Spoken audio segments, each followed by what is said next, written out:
Hey folks, this is Mike Tholfsen from the Microsoft Education team, and we're on the latest edition of the Remote Learning with Microsoft EDU webinar. And this is our, I don't know, might be 20th, maybe 19th show. We've been doing these daily.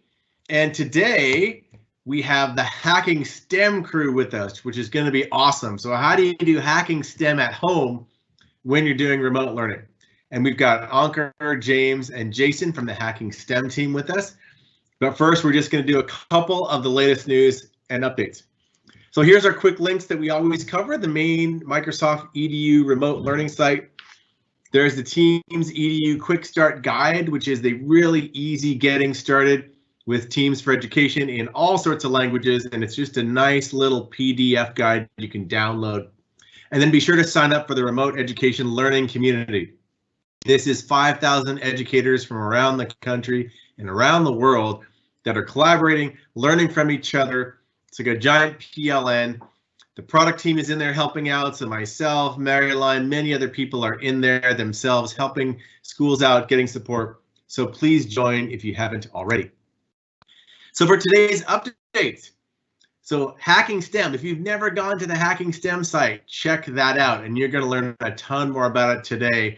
And so bookmark that link and check back for more because they're going to be adding more and more things to that site later this week and next. We just launched a Teams for Parents, a set of micro PD, meaning 30 to 45-second videos from Alice Keeler. And I actually just watched these. They're amazing. There's millions of parents out there trying to figure out, hey, my kid's going to start using Teams. I want to understand Teams. Maybe their kids are really young. These videos are targeted for parents to get up and running and make sure they understand what's going on. And then lastly, yesterday, we just had a big slew of Teams meeting updates. That's probably been one of the hottest topics, and the biggest set of features that have been asked for is how can Teams meetings, especially if you're an educator running a meeting for your class, making sure you have all the right features. So this blog link right here is super helpful to understand what we just announced and what is coming soon. Actually, I did it yesterday. I'm doing it again today because there's been so much demand for this. So I'm just going to briefly run through what we just have in our little roadmap. The end meeting for all participants. So if I'm a teacher, I'm going to force everyone out. That just rolled out yesterday, so that's fully available now. The custom video background. So if you're seeing the background behind me, which is super cool, a bunch of new images for custom backgrounds just rolled out. So Minecraft and bridges and forests and sci-fi and galaxies. Attendance reports for meetings, that's been a top ask. That's coming later in April.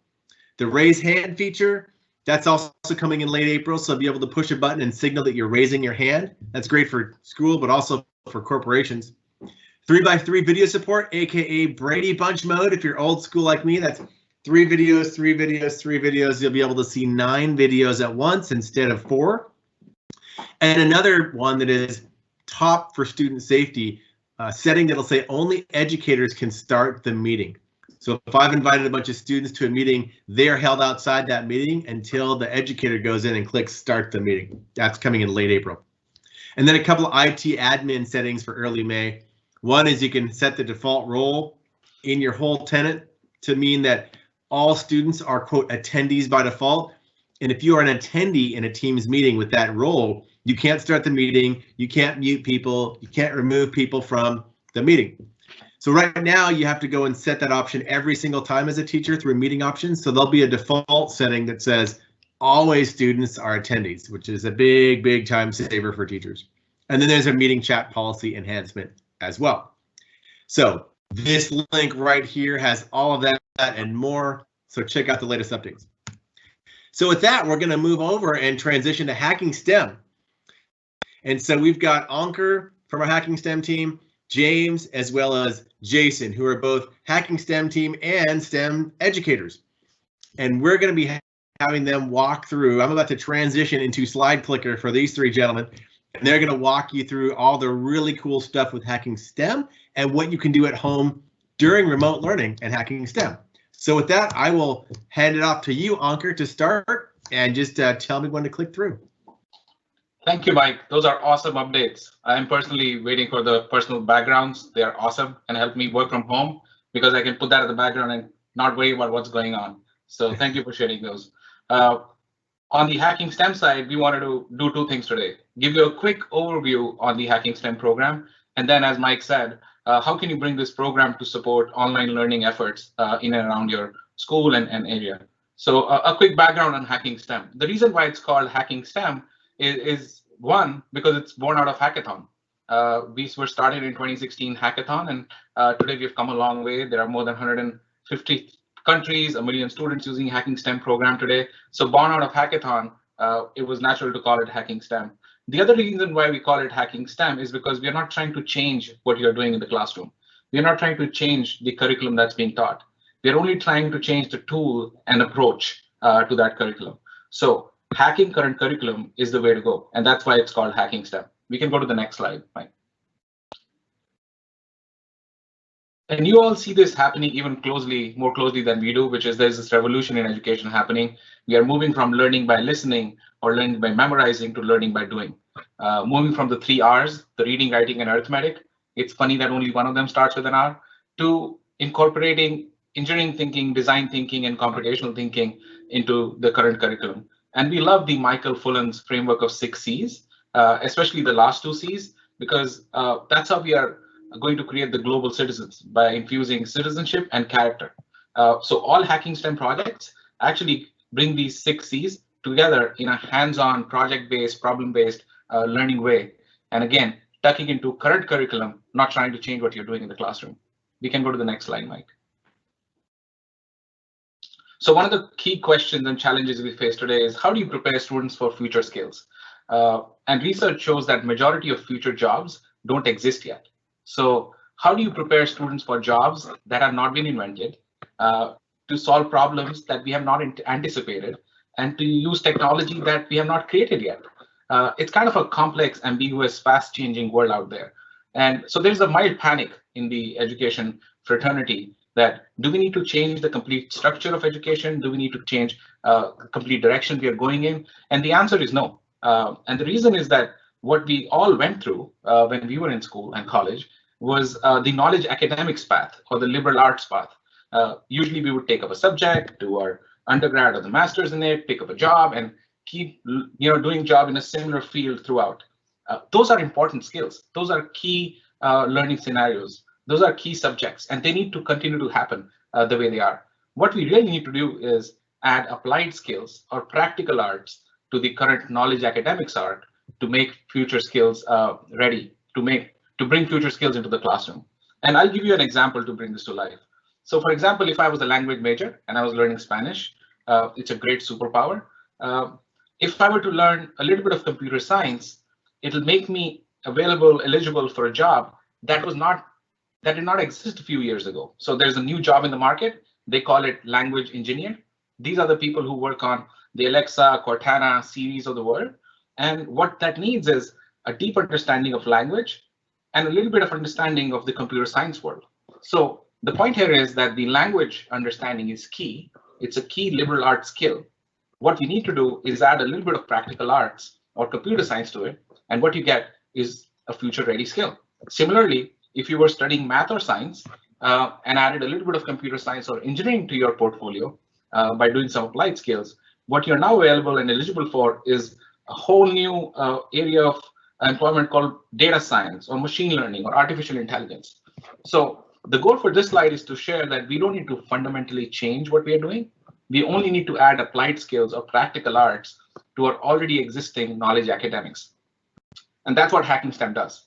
It brings on hands-on project-based activities that you can tuck into your current knowledge academics to prepare students for future-ready skills.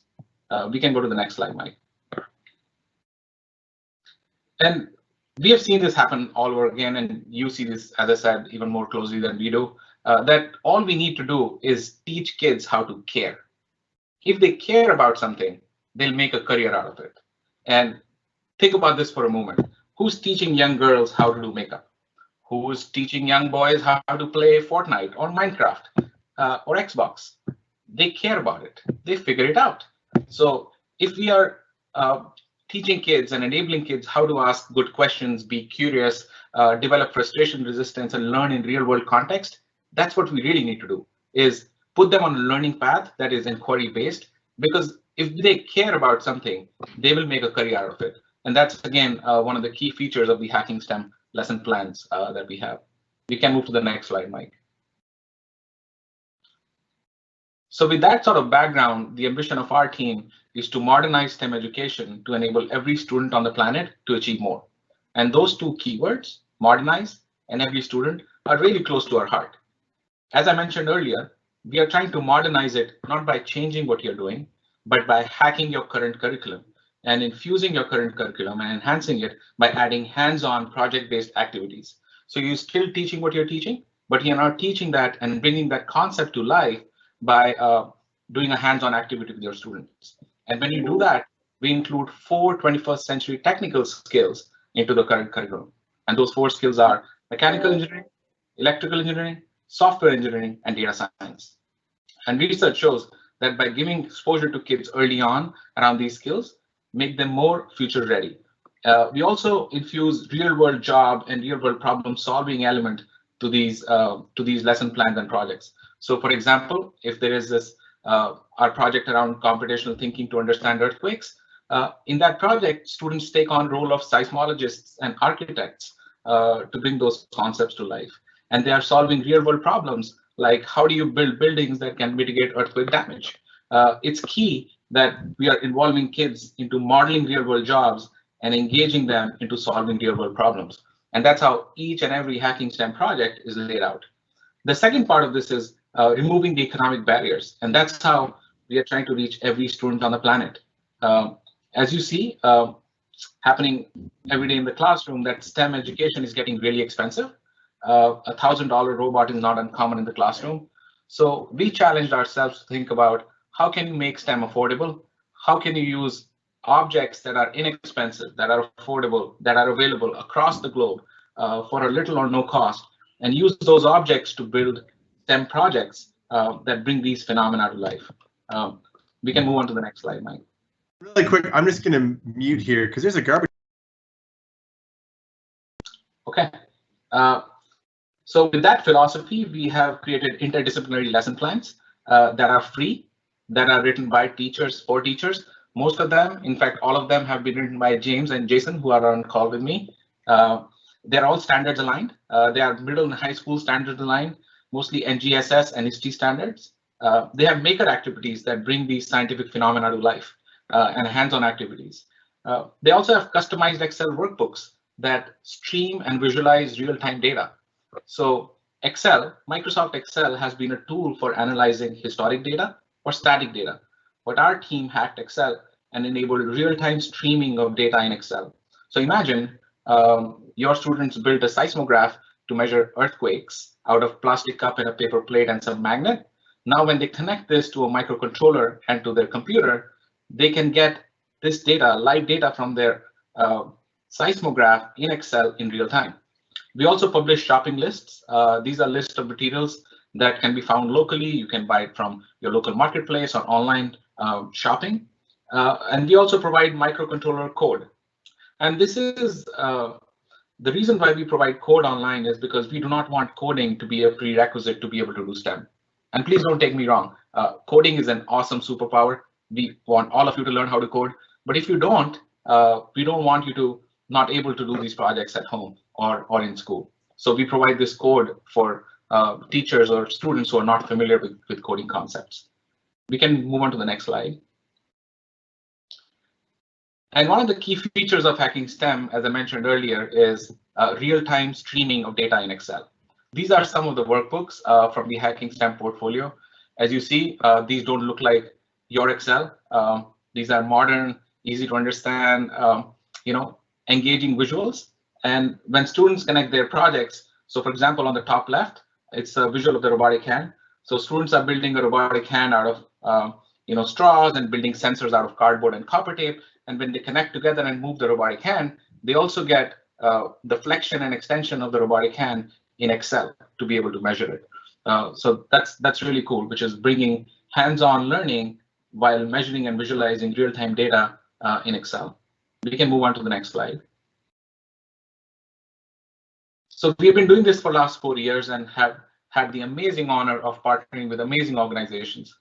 Today, we have a collection of about 25 lesson plans and projects. And along the way, we have partnered with organizations like Lego Education, Mattel and Hot Wheels, BBC Learning, and most recently with NASA STEM on Station team. With NASA STEM on Station team, we celebrated 20 years of humans in space and released a collection of 8 lesson plans that talk about 3 aspects of space travel, which are going to space, living in space, and coming back from space. All these lesson plans are available on this website that's at the bottom of this page, which is aka.ms/hackingstem. And they're available currently in 3 languages, but soon be available in 4 more languages. So they're currently available in English, Portuguese, and LATAM Spanish, but soon they'll be available in French, German, Arabic, and Castilian Spanish. So watch out for those languages coming soon. We can move on to the next slide. Jason, over to you. All right, thanks so much, Ankur. That was a great summary of the Hacking STEM philosophy. And now I'm going to introduce to you a couple of the projects we've been working on that are catered toward distance or remote learning. So James and I and the rest of the Hacking STEM team have been taking some of our existing lessons and pulling out parts of those lessons that are especially suited to being used at home in a distance learning atmosphere. And so we've taken a few of these projects to start with, and what we've done is we have created special OneNote notebooks that have lesson plans and student journals. And then along with those lesson plans, we also have supplemental videos that walk students through just kind of the ins and outs of what they'll be doing for the lesson, and also kind of get them excited about what they'll be doing in the lesson. All right, next slide, Mike. So one of the lessons that we have been working on and are posting for you is the Excel lesson, How Fast Do Humans Run? So this lesson introduces students to data and data visualization in Excel. So the entire activity is actually done in Excel. You don't have to have any extra materials or anything. You just need Excel and you're off to the races, so to speak. So basically this is designed to teach the fundamentals of Excel, and it also incorporates some good get outside and do some PE type activity. All right, next slide, Mike. So initially what students do is they go and they do some data analysis and they investigate the speed of Olympic athletes. And then they also look at the speed of different types of animals, making it fun. So they're engaging with data, looking at different types of charts and graphs and how data actually can be visualized using a tool like Excel. A lot of my middle school students come in never having used Excel, so this is a fun way to introduce students and just get them into the mindset that, hey, data is fun. Next slide, Mike. Hello. And actually go back previously to, sorry, I jumped ahead too fast.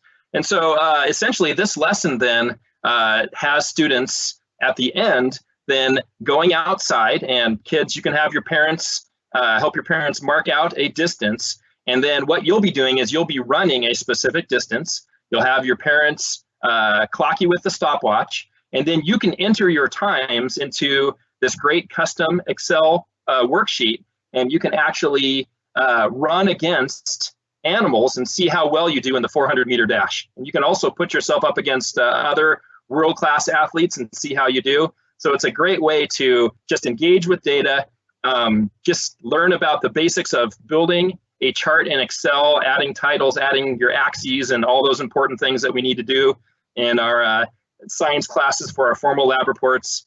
And it's just a great toe dip into Excel, and you learn a lot. So yeah, so that's the first one. And James is going to talk to us about another one that deals with a design challenge. Now the next slide. Hello, everybody. Yes, we are going to be releasing on our next Hacking STEM at Home is a robotic finger. And this is taken from our building machines that emulate humans activity. And what you'll be using is a simple milkshake straw. And from that, you'll be creating an articulated finger. And while the students are doing this activity, and I know right now, working from home, it becomes very difficult for us STEM teachers to provide activities that can be done by a large portion of our students at home.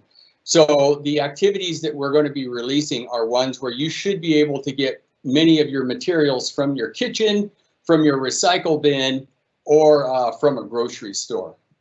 So what we want to be able to do is allow those hands-on activities that the students really enjoy. And me as a teacher, I love teaching the hands-on activities because it really shows the creativity that the students can come up with.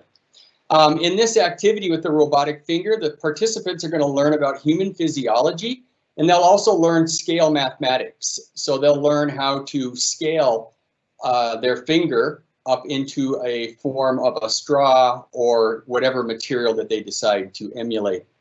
It integrates a design project. So the students, when they get done making the milkshake straw finger, they'll be asked to replicate some part of nature using the skill that they learned in the straw activity. And you can see here from the image on the right that we took a branch from a tree, and by incorporating some loops with a paper clip and a little bit of tape, we were able to mimic an insect leg. It very much replicates a grasshopper leg. And then when the students are done creating their activity, they're encouraged to share via Flipgrid, explaining their design inspiration and the scale mathematics that they learned. And again, these activities are standards-based, which will then allow teachers to be able to follow a curriculum and some guidance with some real direction. Okay, next slide.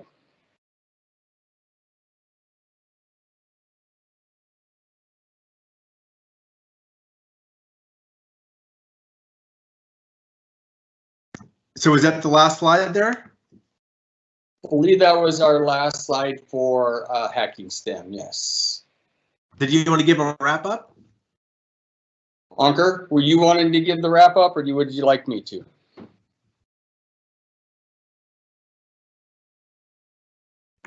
All right.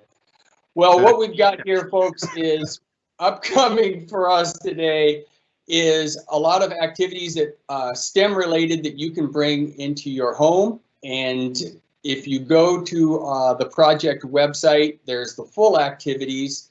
And coming in the next week or two, we will be extracting each of the basic build activities so that you'll be able to work on them from home. And this is a project that we really hope to get the whole family involved. We want the parents and the kids working together on these projects and then promoting them by shooting some video and putting them on the Flipgrid site. Thank you. Great. Well, thanks, folks. This is really cool, and I think there's a lot of really good ideas in here and some creative ideas in ways to engage kids at home, because I think that some of the basics at home might be more obvious, where STEM might not be as obvious, and some of the programs that you put together are really useful in terms of letting parents and students engage with educators at the same time. So that's great. So recap of today's updates. We have the Hacking STEM program right here. That same link, if you haven't seen it, please explore it. There's the new Teams for Parents, the Alice Keeler playlist. It's really, really cool. 30 to 45-second videos, so really snackable and short. And then the big Teams meetings updates and additions from yesterday. So check that out and share it around. We will be posting the webinar and the show notes on YouTube, and the PowerPoint deck will also be public probably tomorrow morning. So if you want to get a copy of this deck, all of our webinars are going to be on this YouTube playlist that's already out there. So this will be posting there tomorrow, and you can check out other ones that have already gone before. And then always make sure, if you have a support or an issue, please file a ticket. We have a bunch of support agents that are focused on education and educators, so check that out as well. And then next 3 webinars. So tomorrow should be lots of fun. We've got the legendary Leslie Fisher, and she's gonna be hanging out with Justin Chando and myself. And it'll be a mix of kind of goofiness and seriousness in talking about webinars and PD, age of distance learning. And then we have Valentina Denarnis, a professor at Villanova, talking about Teams and OneNote in higher education on Thursday. And then Friday, back by popular demand, we've got Gordon Chang from the Teams PM group. And he's going to be talking all about Teams meetings for the classrooms and what to use now and what's coming soon. So that was one of our most popular webinars in the past because a lot of teachers want to know a lot about how to run Teams for classroom meetings. And so that's what Gordon's going to be here about on Friday. The full webinar schedule is below, so check that out. Links for your calendar, all the PowerPoint decks, all the links to the videos. It's all in one place. And if you notice, we have a little upgraded final slide here. I usually thank Maryline at the end, but today we've got a nice little produced by, because she's a producer, and we've got her Twitter handle. So Maryline runs the MS EDU Central Twitter handle. So follow her, get lots of updates, and thank you very much. We will see you soon. Thank you. Thank you. Thank you.